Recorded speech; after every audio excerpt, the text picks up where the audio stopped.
Hey everyone. We are missing a huge piece of the puzzle when we talk about Mary Magdalene's wealth as if all there is to it is she was wealthy and you can be too. Also, when we don't talk about it. Welcome to the Black Madonna Codes. Welcome to the Black Madonna Codes, a weekly conversation for women leaders who know the sacred feminine cannot be contained, sanitized, or erased. Through honest conversation about how the Magdalene principles are woven through history, race, spirituality, and current lived experience, we're widening the story and honoring the many cultures that have carried this wisdom. We're inviting you to open your heart with us as we explore the Magdalene path with curiosity, humility, and reverence for the lineages we carry.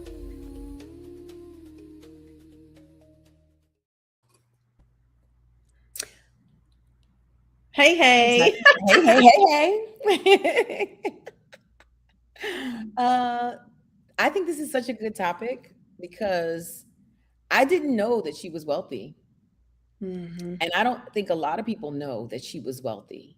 I mean, when you hear it and you know anything about scripture, then you think, oh yeah, she had the oil, the alabaster box, and all the things, right? But I don't think most people make that connection. And in all the church that I've had, and I've had quite a lot of church, there I've not heard anyone ever mention that she was wealthy. Mhm. So I think it's important just to acknowledge that part. And I also think that we should start with definitions. What does devotion mean? Love that. I love that.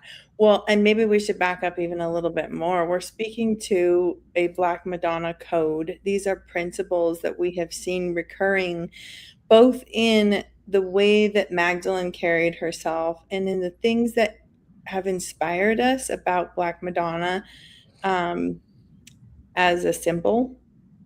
And as well as the way that we see women carrying things that feel rooted and true today in their relationship to sacred feminine.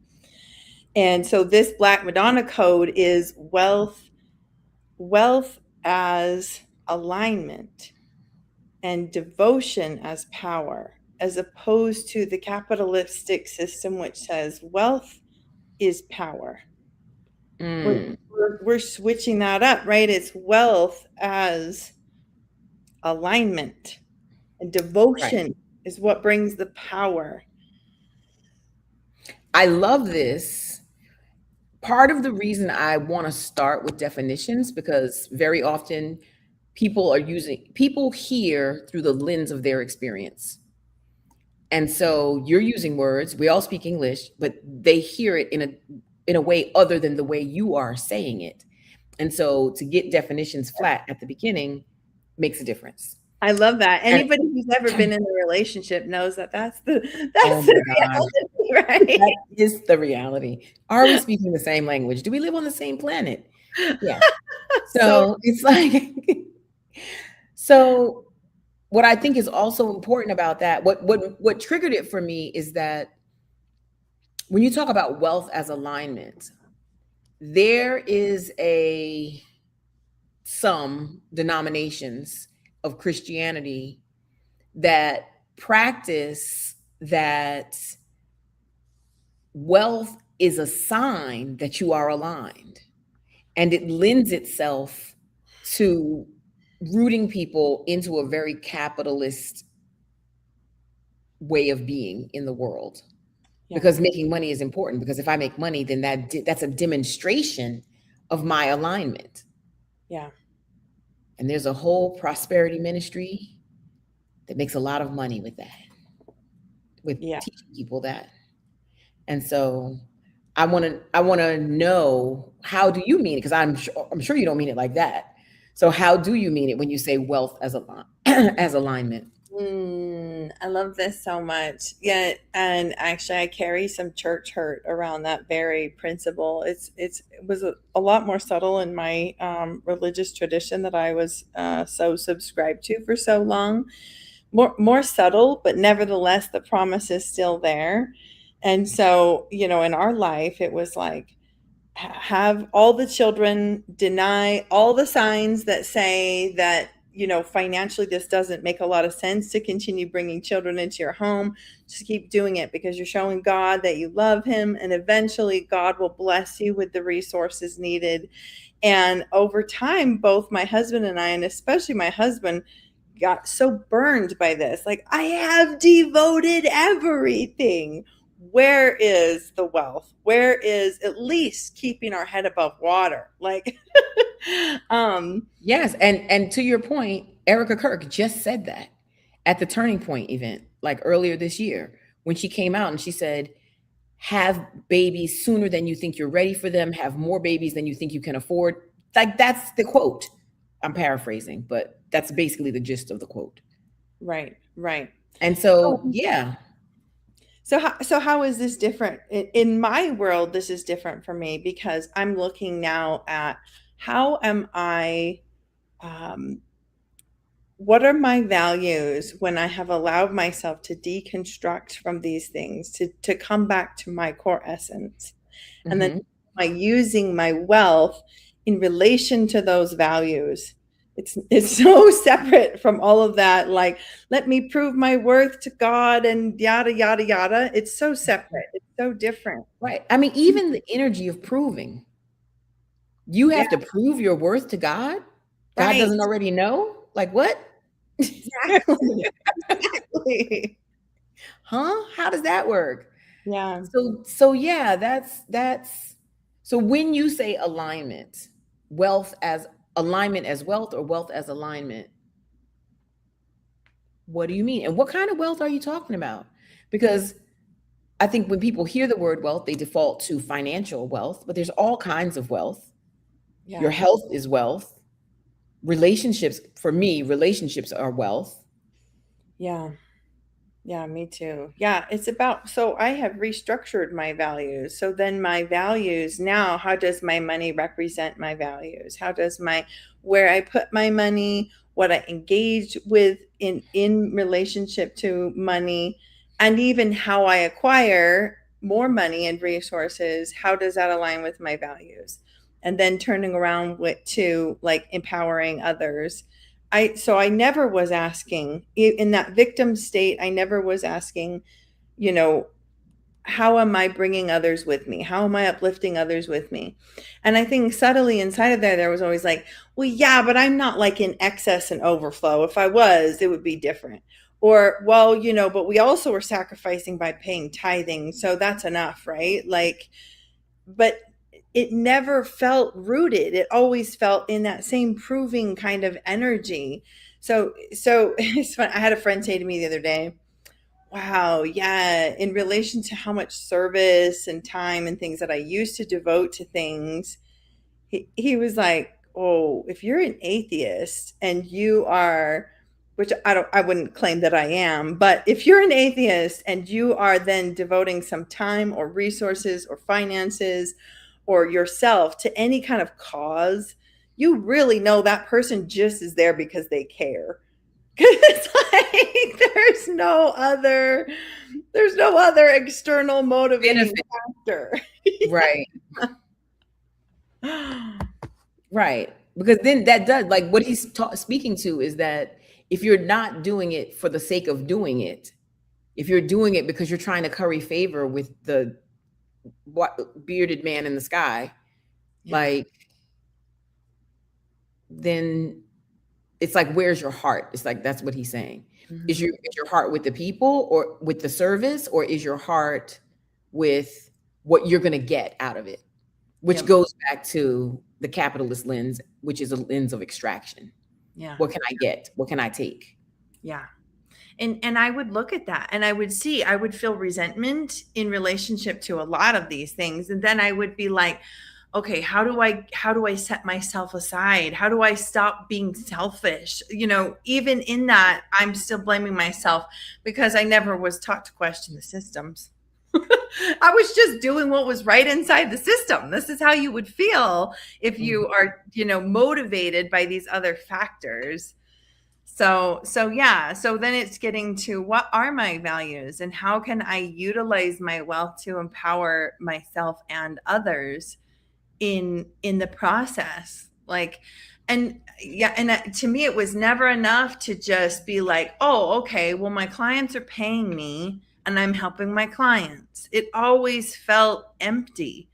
And I always felt, this is the thing inside of capitalism, is that there's never you did it, you made it kind of Right. moment. It's never ending. You're just on the treadmill. You're on the hamster wheel. Right. And we can't fully like step away from it. It's how our whole system is built. So Right. We just, live in the system. We live in the matrix. yeah. Right. And so when you say wealth as alignment, or is it wealth as alignment or alignment as wealth? Both. I think they're both. Oh, okay. So if it's wealth as alignment, for you, that's using your wealth in a way that's aligned. Yeah. That's what that means. Yeah. With your Okay. So soul, that's with the your soul. Yeah. And right. in that, from that point, like I have made less money this year than I have made in many years. But it doesn't matter. I feel so wealthy because I now have this principle rooted inside of me. Like from that point, wealth does take on additional definitions and meanings without me trying to force it or bypass myself. There's no bypassing happening here. Like I'm rooted and it feels so good. And that to me is true wealth, right? It's like not a capitalistic definition. Right. Because if we take the Magdalene example, that's how she used her wealth. She used her wealth in alignment with her values. Yeah. And she was often derided for doing that. Yeah. Why are you spilling all that oil? Right. Right. That oil is valuable. She's like, yeah, that's why I'm using it. So yeah, that's really important. And then I think we go after wealth as power so often, but when you deconstruct from some of these things, the power comes in the devotion. This is the part where I'm really like, I have a lot of questions and I'm watching people and I'm like, this is interesting. You and I have had this conversation before about Mackenzie Scott. Mm-hmm. Someone who's taken all this wealth that she has, received and turned around and put it towards a lot of really great causes, like definitely seen as an ally. But also like my question is, where is her relationship to the things she's devoting? Like, is she devoted or is she donating? I think there's a difference. Like Mary Magdalene paid for the mission, potentially, right? Some traditions say she fully funded the mission. And then she also abandoned all and, walked with the disciples and waited for the next meal to come by the grace of God. And, all of the things, like she was all in. She traveled, she did all of those things. And then even after the, whole ordeal was complete, fled in exile and continued to devote herself to her purpose, to what she felt most in alignment with. I can't hear you. Oh, right. Oh, good. Like the last 60 seconds of what you were saying, I was like trying. I was like, what is going on? My phone rang and made my yes. Made my headphones do something strange. I'm like, don't do that. Don't do that. Okay. Yes, like Mary Magdalene was like deep in the muck and the mire and she was like all in her body, her whole being.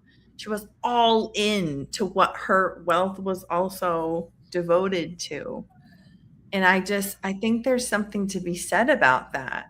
Like it's one and it matters to donate. Like we need that. But I think go ahead. It sounds like where your heart is, there also your treasure will be. Yeah. Mm-hmm. Which is so. So if you want to know where someone's heart is, ask them where their treasure is. Mm-hmm. Mhm. And I think we can bring that to a very like practical place. Like, what are we investing in? In my first many years as a business owner, I was investing in a lot of shiny business owners who had shiny promises.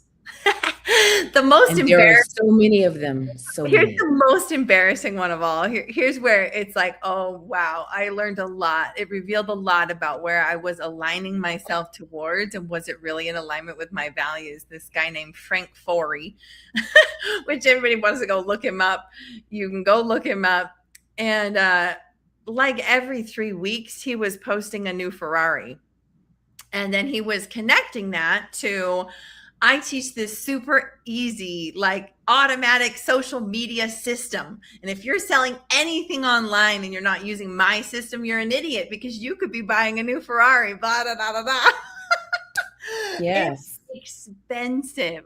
We had to pool together all of the resources that I had made from my company. I mean, it was expensive. We're talking, double digits, tens of thousands of dollars for this thing.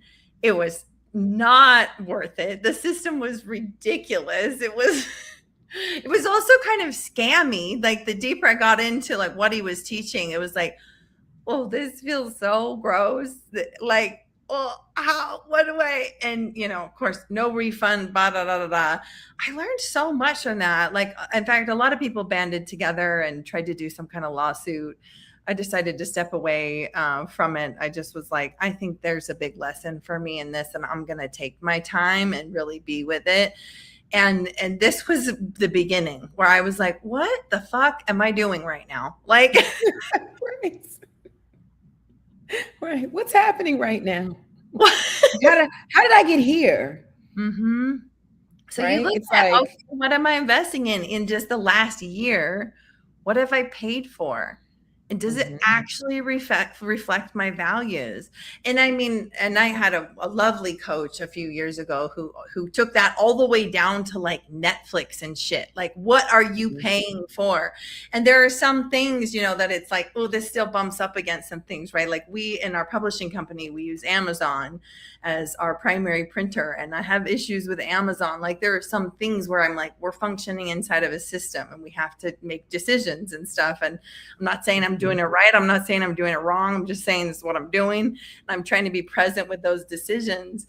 But I think when we look at, at bigger things, like right now, what you want to ask, what am I investing in now? I'm investing in people who can help support me with deconstructing white privilege and white supremacy. I'm investing in people who can help support me to lead more inclusive spaces, to and lead real rooted transformation. I'm investing in things like pilgrimages and bringing other people with me to pilgrimages. I invested in a partial scholarship program inside of my company. The partial scholarship is funded by me, because I wanted to elevate people's voices who didn't already have an opportunity. And all of that hasn't come like overnight. And I don't say that to maybe there's some part of me that's braggy and virtue signaling. So I'll check that right now. but more than anything, I'm like piece by piece over time, I was like, no, I really want my money to feel so integrous like the rest of my life. Like that's what wealth is. Yes. So we're back to definitions. How do you define wealth? How do you define wealth? What makes you wealthy? What makes a person wealthy? Because Donald Trump has a lot of money, but I don't think he's wealthy. No, I don't think he's very happy as a person. I don't think he's happy. Yeah. It's like Scrooge McDuck. Like, literally. Right. Yeah. And so, and like, if you have money and you don't have true soul fulfillment, I think this is the question many people are asking themselves today. And we could stand for more to ask as well. But the thing I find so ironic is that for me, stepping into, this personal development space, this women's empowerment space, as first a coach and then, publishing and spirituality, sacred feminine. And it's so fascinating to see how, because we don't know any other way, we've picked up patriarchal capitalism and we've just stamped it right on to personal development, sacred feminine, spiritual connection, all of these things. And in my opinion, it's more harmful than it is when you're just looking at it for what it is. Like Donald Trump, Right. it's like capitalism, and you know what he's about. Not to say he's not doing harm, he definitely is. But when you get into some of these other spaces, it's manipulative, it's like soul erosive, because you're really trying to bring your whole soul forward, and then you're still being like, Right. It feels extractive. It's extraction. yeah. And the quote that I was looking for is Bob Marley. Some people are so poor, all they have is money. Thank you, Bob Marley.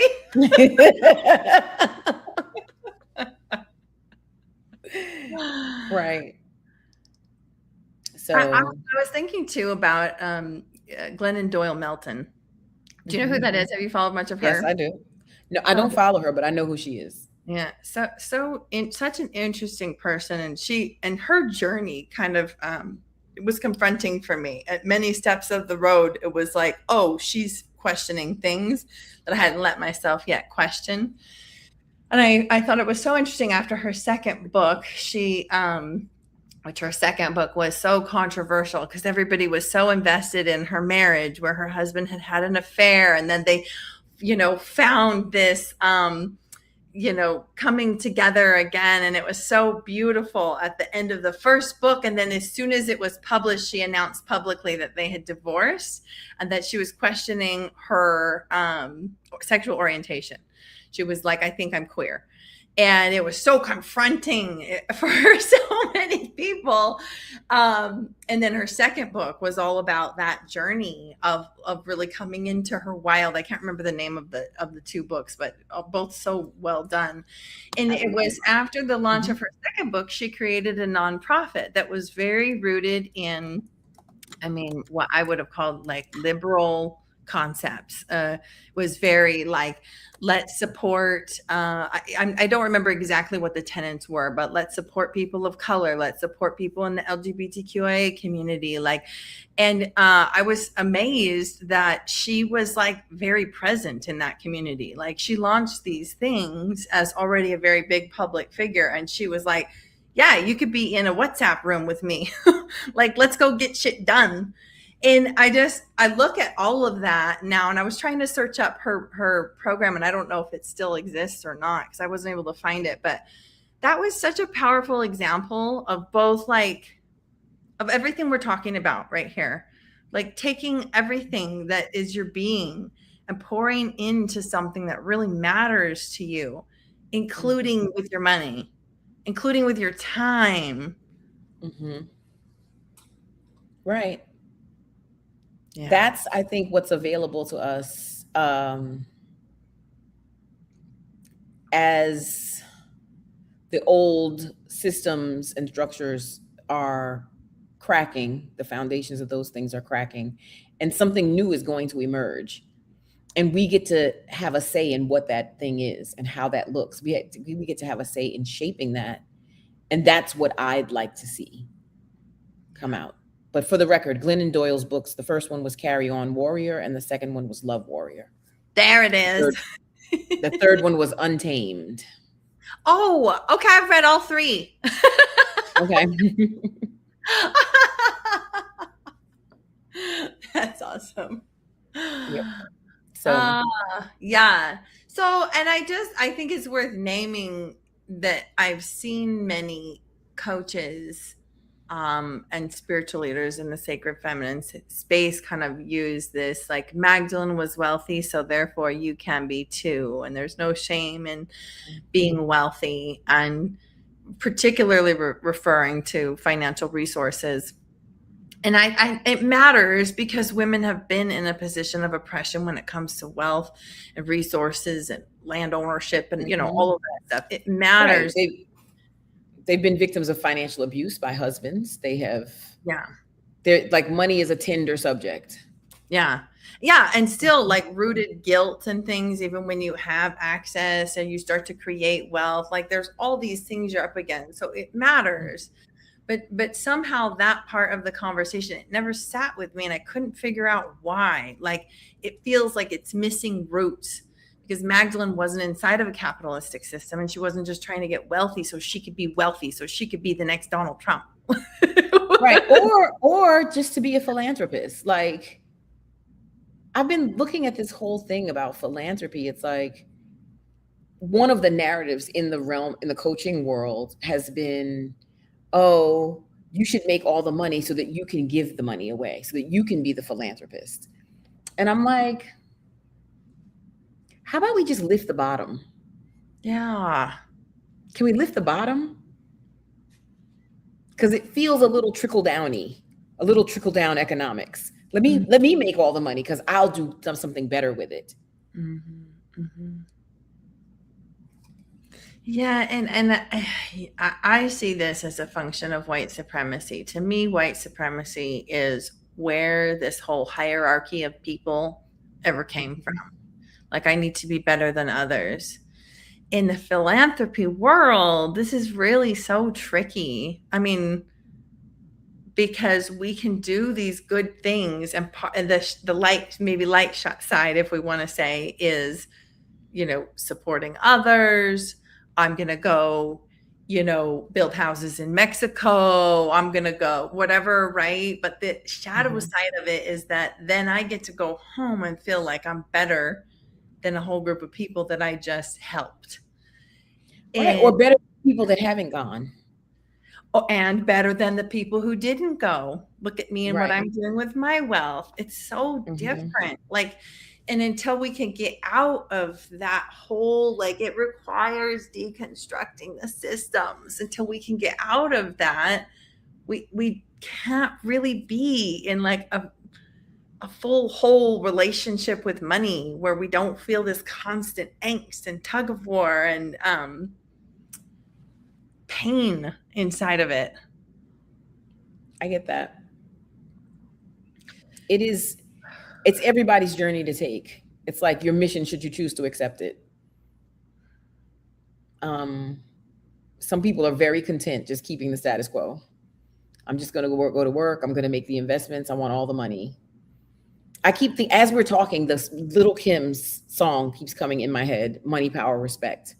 First you get the money, then you get the power, then you get the respect. That's how the song starts. I'm like, that's so embedded in the hip hop ethos. It really is. So I love it. Right. But you know what? So that's interesting because right now people are looking at Jay-Z like, dude, what are you doing? Jay-Z is partnered. He has partnered with Target to release an old album, I think Reasonable Doubt, at Target stores. Like, Target is trying to get us back in the store, right? Mm-hmm. So we did the boycott after Trump got elected, and they immediately folded to Trump and his, DEI demands. And Black people were like, okay, we see you. And we stopped going for the most part. And it has impacted their bottom line. And so recently, this year, I want to say, they reached out to Pastor Jamal Bryant, who had kind of positioned himself as the leader of the boycott, but he didn't start it. It really kind of happened organically. And then he sort of became one of the spokespeople. So I guess he had a meeting with Target or something. And he made this announcement that, okay, so we're done with the boycott is over. And Black people were like, says who?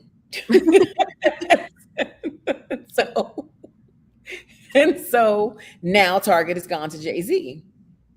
Oh, wow. So Jay-Z, who intervened after the debacle with Colin Kaepernick and the NFL, which is now how we get these, Kendrick Lamar did the Super Bowl and Bad Bunny did the Super Bowl. So he's brokered that. And so I think Target is hoping that he can do for them what he did for the NFL. And we're sort of looking at Jay-Z like, please help us understand, what are you doing? Yeah. Like,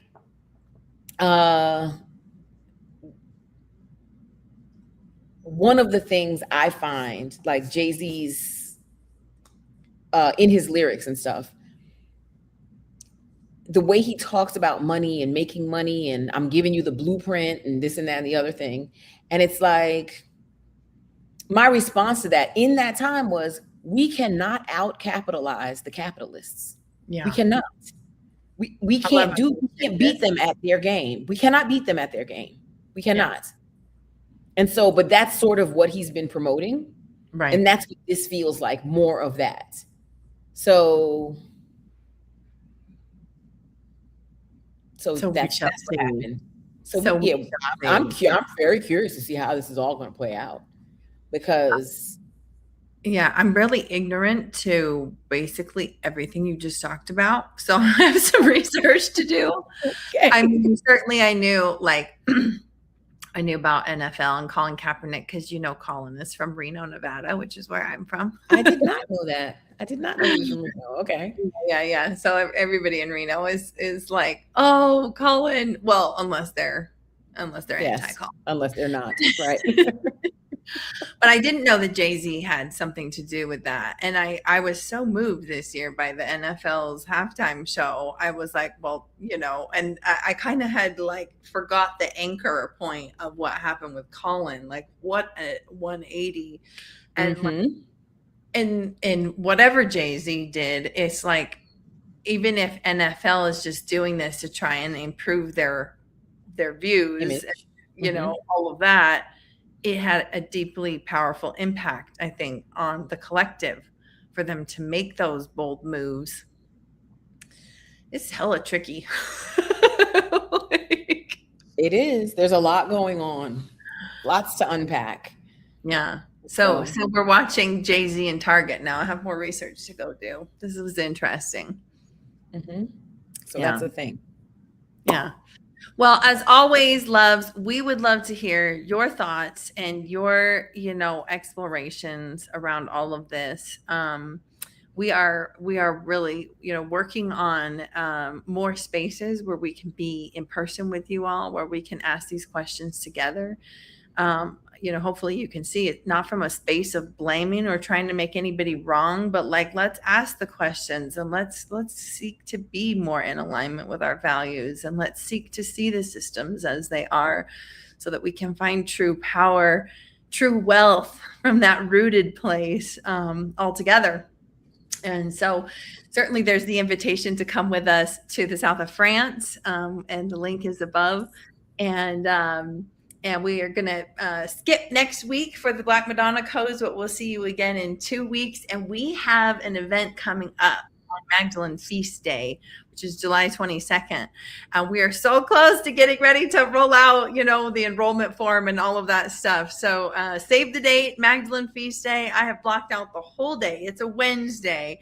So if you can possibly manage to block out the whole day, I'm like, we're going to have a deeply meaningful, transformational day. We'll be just together for 3 hours of that day, but we'll keep you posted with more details coming soon. Absolutely. Thanks, Deidre. Bye, everyone. Thank you. Bye.